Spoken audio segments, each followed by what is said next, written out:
This is Things You Might Not Have Heard, and I am Jay Cleveland Payne. And for you today, 8 news stories queued up for your Tuesday broadcast that happened on yesterday. Yes, Memorial Day happened, and it was a slowish news day, but we still got plenty of things that were interesting enough for you to engage in, and you told us what to talk about. And these 8 stories have a lot of influence by you on what to talk about. They cover information, politics, current events, and pop culture news. They are conversational stories vetted by you for these, including more Memorial Day, specifically the actual address by President Donald Trump on Memorial Day had people talking. Plus, Caitlin Clark has people talking about her absence coming up, and George Santos done talking, apparently, going forward, plus 5 other stories to talk about in this broadcast here.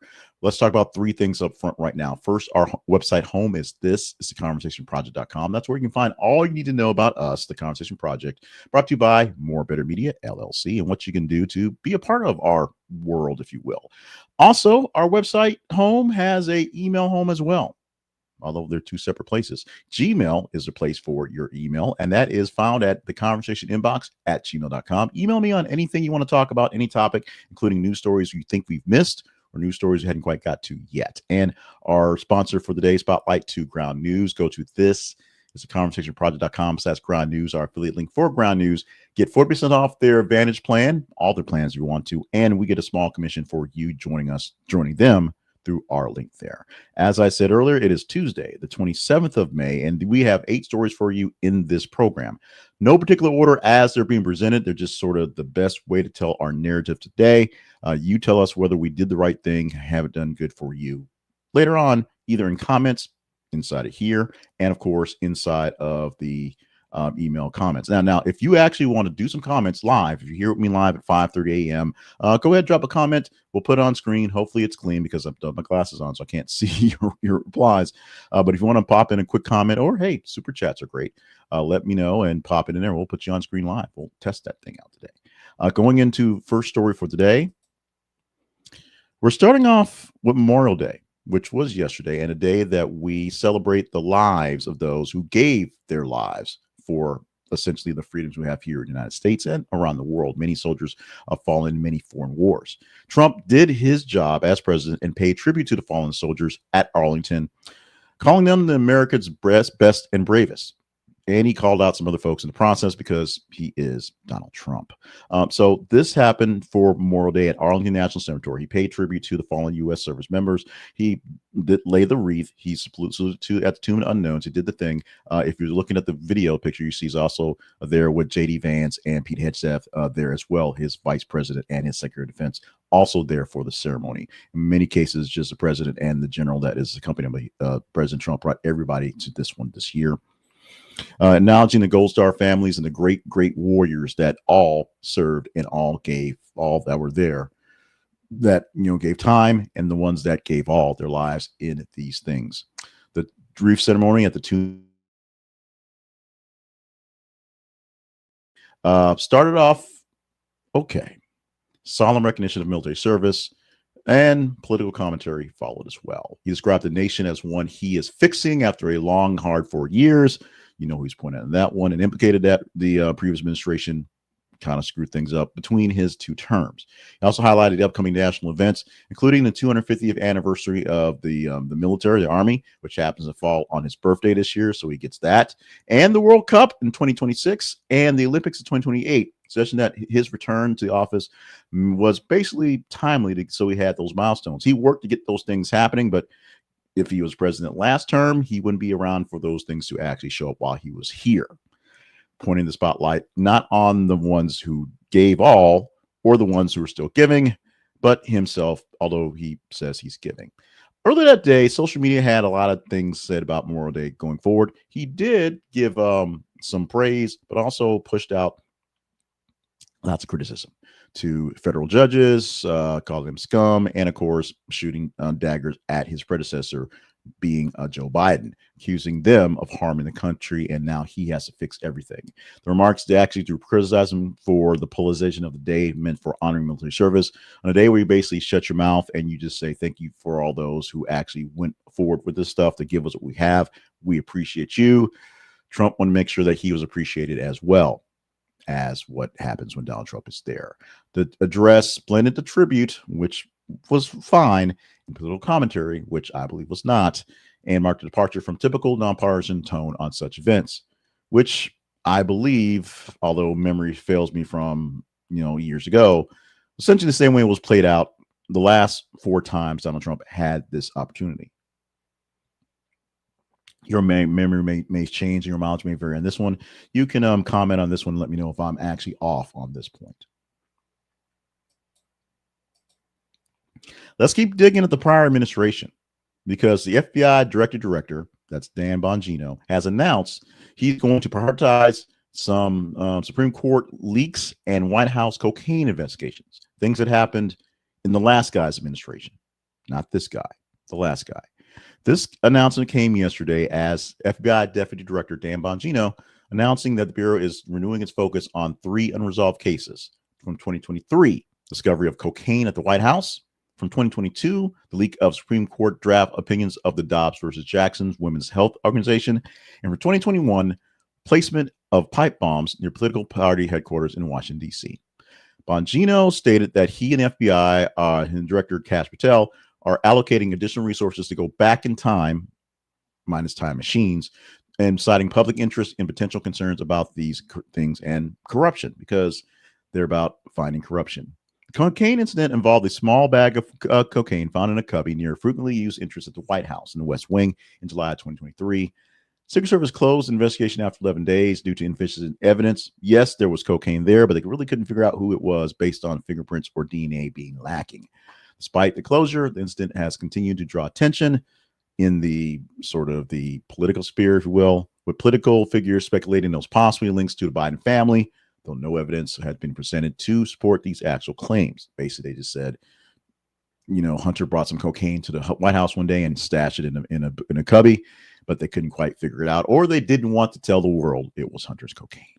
The leak of the Supreme Court draft opinion of Dobbs' case, which ultimately overturned Roe versus Wade, remains unresolved as well. The internal investigation by the Supreme Court failed to identify the source of the leak, leading to concerns about the integrity of the court's operations. The FBI is renewed in the investigation to uncover how this happened.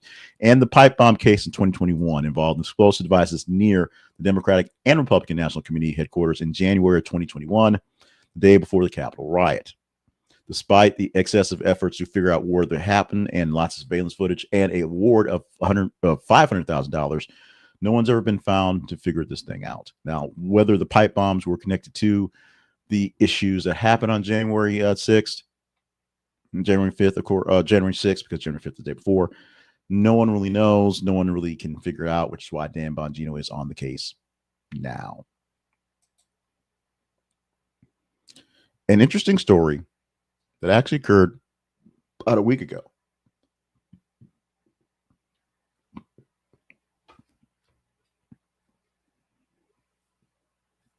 So on May 19th, Joseph Neumeier, who's a 20-year-old dual citizen of the United States and Germany, allegedly attacked or attempted to attack the U.S. Embassy branch office in Tel Aviv.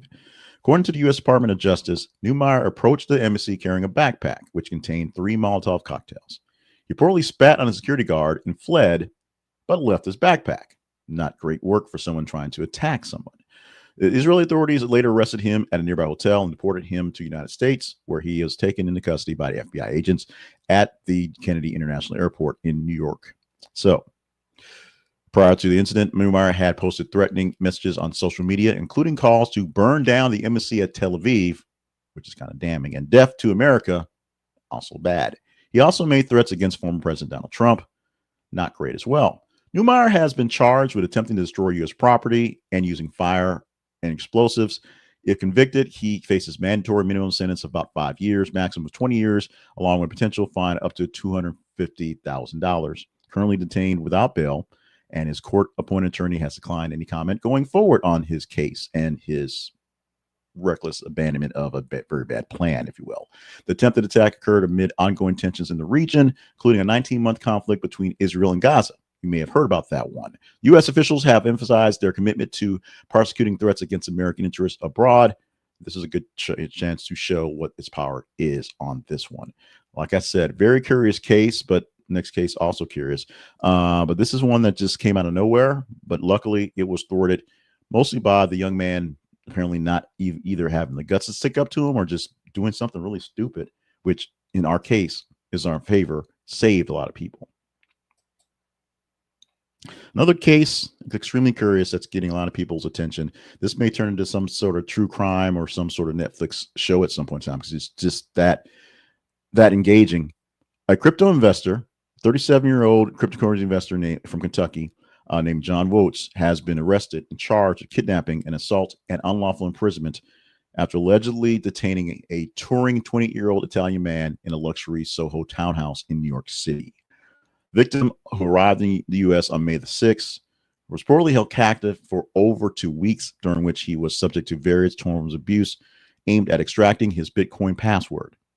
According to the prosecutors, Votes and at least one accomplice allegedly beat, electrocuted, and drugged the victim, threatened his family, and used other forms of physical and psychological torture to break him down. The victim eventually escaped on May 23rd by feigning compliance with fleeing the residence. He was found barefoot and bloody by a traffic officer and taken to the hospital for treatment. So what he literally does was he gave him his password. He finally relented and just said, "Here's my password. Get in my wallet. I give up." And when they went to go to the other room and check the wallet, that's when the man escaped. The search of the townhouse revealed evidence consistent with the victim's account: weapons, drugs, photographs documenting the abuse. All very bad when you don't want proof of something going on. Votes has access to a private jet and helicopter, so he was deemed a flight risk and is being held without bail. The second individual, identified as Beatrice Fulci, was also arrested but not formally charged, pending further investigation. What the charge with has not been said yet. This case highlights the potential dangers associated with cryptocurrency industry, where yes, there is kidnapping and there is abuse, and there are ways to steal people's wallets, because the untraceable assets, although you can trace them back to the blockchain, so they never go away, but the fact that Bitcoin itself or blockchain itself allows you to go back and forth and not trace where things came from, just that they exist, means there's a lot of targets for criminal activity. That's why the people who are putting malware in your computer ask for Bitcoin, because once you give it to them, they can transfer it to any wallet they want to, and you can see the money, but you can't see where it came from. Authorities will investigate this incident because it's a wild one, and don't be surprised if Peacock comes out with something in some 4K fairly soon. That's a takeoff of something quite like this. Someone quite like you can help someone quite like me grow in this case of news junkie-ish. Well, you can help us grow the Conversation Project, grow the work we're doing here by simply engaging in the work we're doing here. And it's simple. Like the video you're watching right here. And I know I pick good stories. I know I pick good commentary. I know I'm saying good words. I know I'm not giving the hiccups and the spasms, which I've had the past couple of weeks. Thank you for folks who've reached out to me on that stuff. I really do have recurring spasms. Right now, my numbers are good. My health is going okay. And so we continue this for quite some time. But I need your help to help us get into that groove, if you will. Like us, like this, like the stuff we do. So I know I'm picking good stories and giving more good stuff to you out there. The algorithms may think it's good as well. They'll share it with more folks, and maybe they will join in the party. If you know people, like-minded folks who want to enjoy in either the news and commentary or enjoy in making fun of me doing news and commentary, share with those like-minded people. Hopefully they will like and share it as well to grow our News Nerd Nation. And of course, if you're not getting this natively into your feeds, we need you to subscribe to what you have here, whether it is this show here on YouTube, on X, on Facebook, whether it is our audio podcasts that are the clippings of this that come afterwards or wherever you podcast, whether you just want the email newsletter, you like the news, you don't like my face or my voice, that's fine. Get the news and the coverage there as well by going to our website, getting an email newsletter. But we need you to help us grow our actual stature. We've been stagnant for a little bit. And of course, we had, a long weekend and things going on. So that helps the stagnation, I guess. But we're looking to get back into full force. Want to get another 2,000 subscribers by the end of this calendar year. We're shooting for it right now, not on pace for it, but we want to pick up that pace, and you can help us by liking, sharing, subscribing to the video you're watching right now.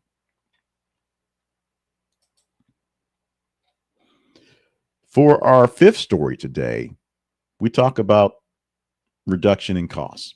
Everyone right now is dealing with uncertainty in the markets because, and it's pretty much honest, Donald Trump and his whims and his will to do whatever he's doing right now. And I say whatever because it's really hard to understand what exactly the point is. One of the biggest industries that's dealing with this is autos, and this is around the world. Right now, Volvo is going to cut approximately 3,000 white-collar positions globally, which is about 50% of its workforce, to save about $1.9 billion into basically get themselves in a good position when based on what's going on. This is addressing a couple of things. One, the declining electric vehicle market, which they would put a lot of money into, and rising operational costs, and of course, the trade stuff, which is questioning everything. You can't plan around anything because the trade numbers go back and forth daily. The job reductions will primarily affect roles in research and development, communications, and human resources, with a significant number of cuts occurring in Sweden, where Volvo is headquartered. They're not going to cut a lot of the hands-on jobs of people building cars because they need to keep building those cars. Just the folks that work around them, the overhead, if you will. The automotive industry is currently facing various challenges. Raw material costs increase, shrinking European car market, and imposing tariffs and imported cars and steel by the U.S. administration. Those are really big deals, and these factors have contributed to a difficult operating environment for manufacturers like Volvo. In response to the challenges, Volvo has reinstated former CEO Håkan Samuelsson to lead the company through its restructuring phase. Samuelsson emphasized the need for the company to improve cash flow and structurally lower costs to build stronger and more resilient organizations. Save us right now so we can keep going for the next big thing. Get prepared for the winter because winter is coming. And then when the spring and the summer come, we will be in better shape. The restructuring plan is expected to be finalized by the fall and will occur in a one-time restructuring cost of 1.5 billion Swedish kroner, which is about $160 million. Despite the immediate impact of the world workforce, analysts view these measures as necessary steps to enhance efficiency and ensure long-term compensation and competitive for the company.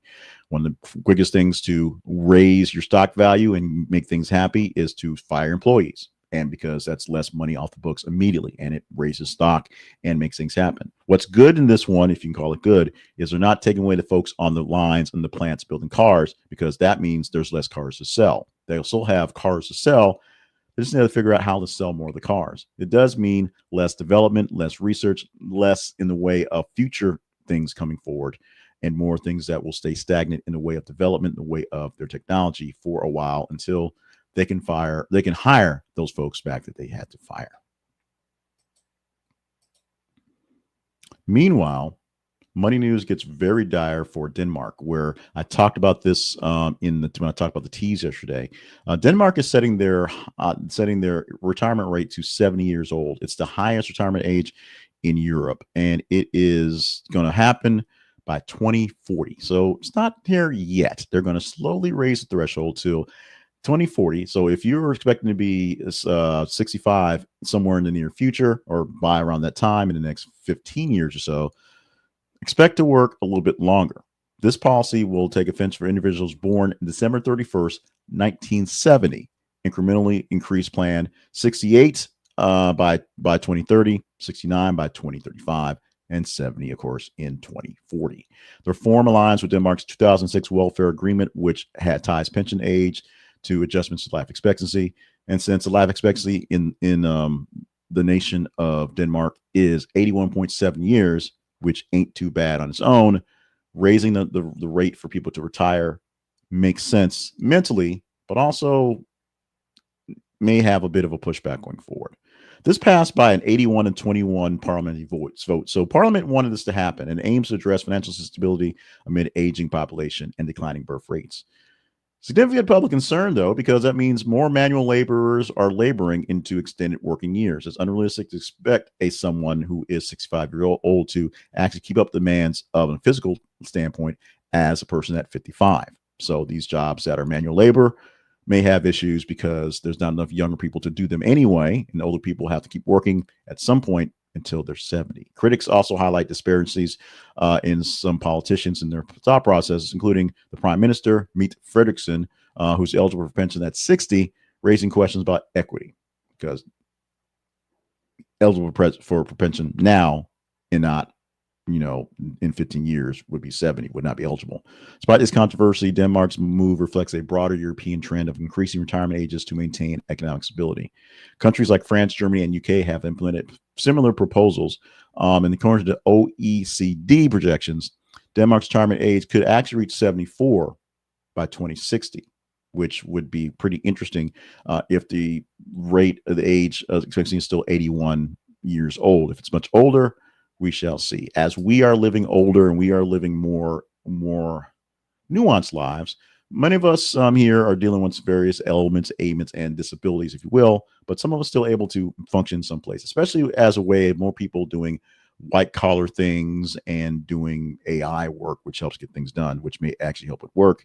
It's the physical things that matter. It's doing physical things. It's literally standing all day long and wandering around becomes an issue. This is a serious issue that must be addressed by all of us, including us, U.S. here, as the ask to raise retirement age because of Social Security and things like that. As many of us in the middle to lower Gen X believe it won't be around in 10 years when we're looking towards retirement, is a thing there. Raising the retirement age to 70 would pretty much suck. But if our life expectancy is so high and we can do it with a standard of living that is fairly well addressing the fact that we must actually live like you're living, not just everybody slowly dying faster, it might be something to look into. Dying on the inside is Caitlin Clark, who won't be able to play for at least 2 weeks as she's sidelined with a quadriceps injury. The Fever star will be sidelined for at least 2 weeks due to this left quadriceps strain, announced on Monday. The injury occurred during the Fever's 98-8 loss to New York Liberty on May 24th. So she played 37 minutes in the game and recorded 18 points, 10 assists, but leg discomfort had her leave the game afterwards. And of course, MRI so that there was a strain. She needs to rest it up because there's a whole lot of season left to go. First time, and Clark will miss regular season games in her professional or collegiate career. So that's what makes a difference. It's only her second year as a professional. She never missed anything in college for 4 years there. She previously sat out a preseason game due to a leg thymus, but that didn't count because it was preseason. This current injury is pretty distinct because it's an actual something that could affect her actual work ethic on the court. Big blow to the Fever right now, who aren't doing as great right now. She is leading the team with 19 points, 9.3 assists, which is at league high, and 6 rebounds a game. They will rely heavily on players like Aaliyah Boston, who's averaging 18.5 points and 10 rebounds, which isn't bad. Also, Kelsey Mitchell contributing 17.8 points a game. So they actually have some firepower on the team, but losing 20 points a game to that firepower and who's going to step up and make it up is what's going to be seen. 4 games scheduled inside of this timeline that she's definitely going to miss. The Washington Mystics, Connecticut Sun, the Mystics again, and Chicago Sky. So one more shot to see Caitlin Clark versus Angel Reese lost for this season, and maybe a good thing after what happened last time. Further updates will be brought after the end of this evaluation. We'll see what happens going forward.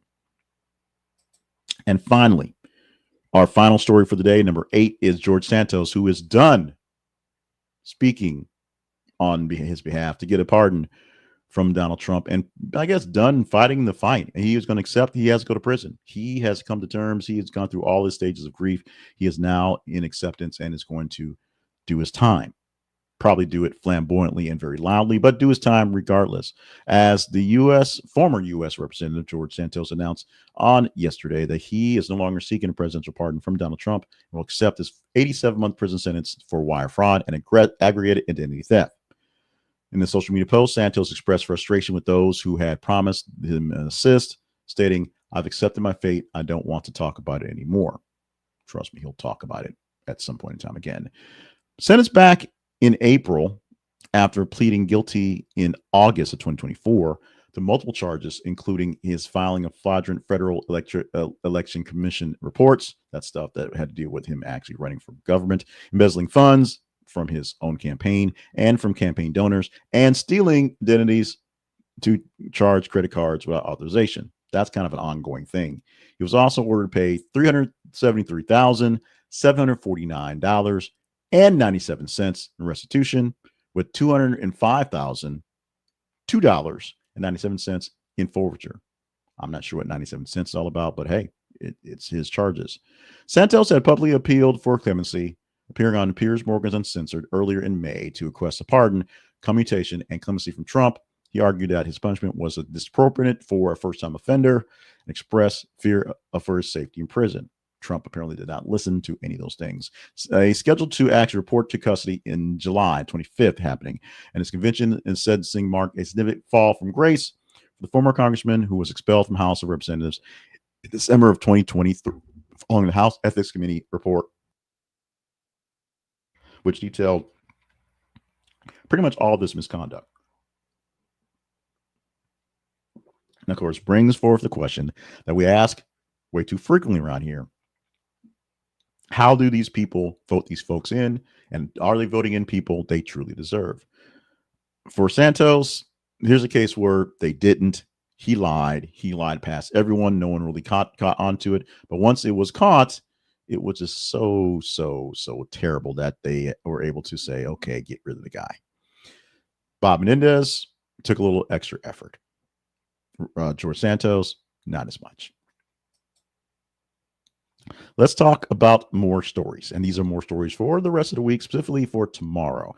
These are some teaser stories that are lined up, ready to go for you to engage in to help us pick if they're worthy of your attention. Now, we take news stories, headlines from the internets, from all the various news sources out there, and some of them less reputable than others, some of them more siloed than others, but we put out things for you all day long. About every 50 minutes or so, we put a link on X and Facebook. On Facebook, it's facebook.com/This Is Conversation Project.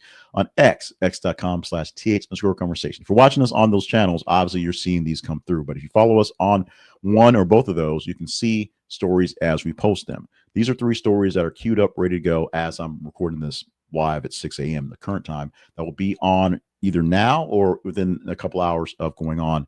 But you can vote up, engage in any story all day long to make it happen, make it something that looks like something you want to talk about. 3 stories that I think will get your attention. Harvard revokes tenure from professor famous for ethics studies, first time in 80 years. This is not Harvard throwing Trump a bone. This is Harvard dealing with its own internal issues. 60 Minutes anchor Scott Pelley ripped for angry, unhinged. That's a quote. Commencement speech criticizing Trump. You may want to get deeper into that one and may agree or disagree, but you want to talk more about it. And 3 more inmates who escaped from New Orleans prison are captured. 2 escapees remain at large. Whether that will change, number will change by tomorrow morning when we do the show again. We shall see. But 8 down, 2 more to go in the 10 that escaped from the New Orleans prison a few weeks back. These are 3 stories that are queued up, ready to go for you to engage in, or any other of the 30 or so stories we'll put out there all day long. You just like it, love it, hate it, engage in it, read it. Share it, comment on the link there. The more story gets engaged, the better chance you have to talk about it for tomorrow. We'll take stories from the top half of the engagement stories, basically the ones that get the most engagement, and pick from them, giving you 8 stories in the lineup, in the rundown for tomorrow. For today, we're going to take a quick pause from the news and talk about sponsorships, things to help us support us. And this is actually something that will help you support yous. You are a news nerd. You've watched the whole show. You made it this far. You're a person who really is engaged in the news and what's going on. You do like the commentary. You do watch the TikToks and the flashy stuff and watch people going back and forth. You watch some Reese Waters and things like that to get the real sort of meat of the commentary, because that's what he's offering up, big details on things that are newsworthy. What about the first run of news? What about when the story comes out? What if you want to really know and get engaged in the actual details and facts, and not be blindsided, and that will come back later, by just what a siloed version is going to talk about? If you believe MSNBC is biased, and they are, you believe Fox News is biased, and they are your main sources, one or the other, you may want to know what other people are talking about. You may want to go into other sources that you may not think about. You may want to see a story that you see a headline for and go, I wonder how much of that stuff is really being pushed in an agenda. And ground news will help you fix that problem, because it'll let you see the bigger picture. Uncover where your news comes from so you can figure out where the bias is. If you see an article that keeps popping up back and forth and you realize, oh, it's coming from an OAN type source, or it's coming from a Daily Sun type source, you'll know where it's coming from. And that will give you a chance to grade it, if you will. But you can also grade all stories as do side-by-side comparisons for most of the stories they have there, unbiased perspective for local, national, and global news stories, to give you side-by-side comparisons of what all the outlets they're covering are there. Plus, details on the outlet, who owns them, where they're based, and how they typically judge things, whether they're lean right, lean left, or stay more or less in the middle. The news services, the wire services, try to give you as much fact, detail, and as little opinion, if you will, although they will do, like they will say, critics say or supporters say. Things like Fox and things like MSNBC basically go for the jugular off the bat. They also have a blind spot feature that shows you how different political leanings are covering different stories or ignoring stories. You can see a story that is completely blanketed by the right or completely ignored by the left, and figure out why by reading some of the sources that you may not get to because they're not normal sources. You can form your own opinion based on balanced information. Look at 3 or 4 different stories, 3 different ways, and see what actual facts actually line up, and where they get to the perspective, where they get into nuance, where they get into commentary that may cloud the judgment of the story. You can see beyond the headlines and see what the bias is there, and think beyond it with Crown News. Download the app for your phone or watch it on your read it on your website, read it on the website. Go to our link. This is theconversationproject.com/ground news. This is theconversationproject.com/ground news. Get 40% off their plans, including their Vantage plan, their full plan for all the news you can stomach, if you will.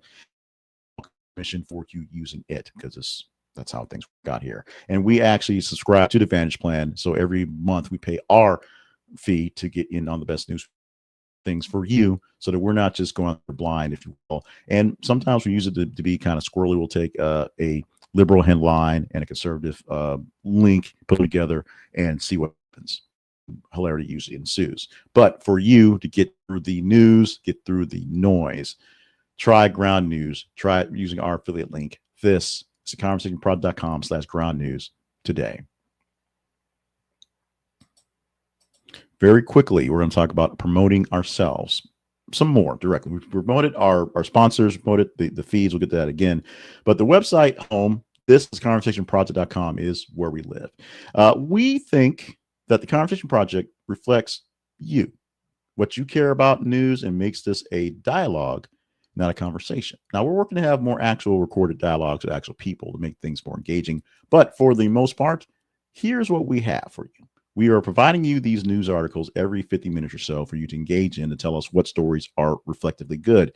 And they are while they're going live going forward. And we give you, in a sense, we'll give you some of these recaps from these stories to engage in deeper, because these are the ones you said you want to talk about. But we give you a newscast, called that is an engaging newscast, that is a dialogue with what you told me to talk about. And so we're picking the stories to talk about it. And the mechanics are very simple. As I said, our website is conversationproject.com, where you can see how we do things and go back in time and see what's going there. You can also email me with your comments on how we're doing things at theconversationinbox@gmail.com. And the feeds, once again, facebook.com/thisconversationproject, and x.com, the old Twitter, at th_conversation. That's there. When you see the stories we post out there every 50 minutes or so, engage in them if they seem engaging. You just click on them. Click an emoji face if you already read the story. Give some comments if this comment seems worthy to what's going on. The higher the stories are engaged in, the better chance we have of talking about it in this show here and in other hot clips going forward. We also have on TikTok. Go to our website and find the links to follow us on TikTok. Also on YouTube and YouTube Shorts, we have videos, clips from here that we put out there for you to engage in, and clips that other things we record throughout the days that may not make it into the show. Maybe something we have time to put in there on a story, or just something that happens kind of out of the window of things to make sure we get it covered there as well. You can engage in those individual stories via video on YouTube and on TikTok as well. With that, we bid you adieu for this Tuesday, the 27th of May, 2025. I am Jay Cleveland Payne. This has been Things You Might Have Heard.